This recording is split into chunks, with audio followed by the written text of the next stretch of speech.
Ассалаумағалейкум достар, сіздермен құрылыс арт YouTube арнасы. Бүгінгі видеода мен сіздерге гидроизоляция жайында айтатын боламын.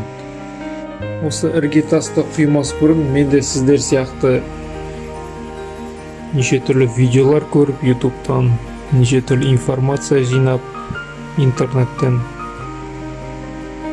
солай құйдырттым.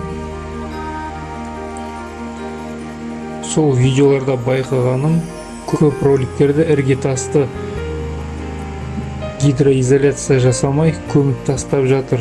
Бұл қате деп ойлаймын. Себебі гидроизоляция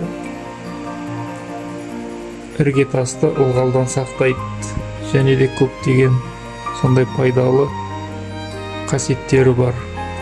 Ылғалдан сақтап қана қоймай, ол үгітіліп кетуі мүмкін. Сондай қаупі бар, содан да қорғап тұрады.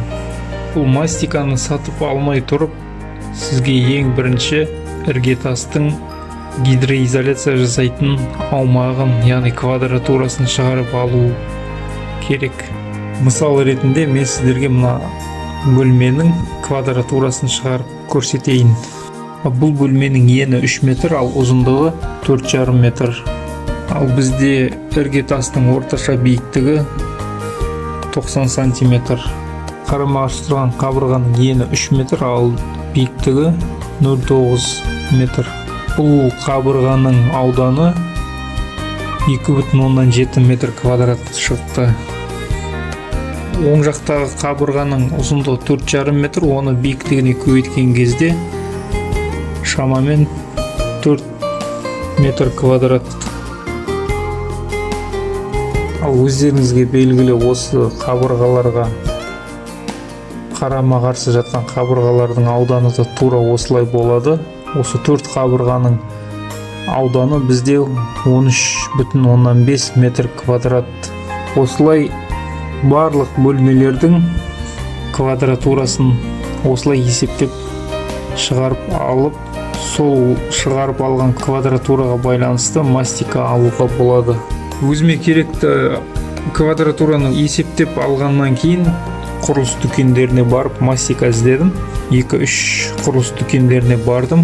Ол жерде осындай мастиканы кездестірдім. 20 литрлік шелекте. Сатушылардың айтуынша бұл 20 литр 30-35 метр квадрат ауданға жетеді екен. Бағалары 14 мың, 15 мыңнан сатылып жатыр екен. Инструкциясын оқу барысында, яғни қалай қолданатынын оқу барысында мынандай жазуға көзім түсіп кетті. Сөйтсем, бұл мастика өзім тұратын жерде өндіріледі екен.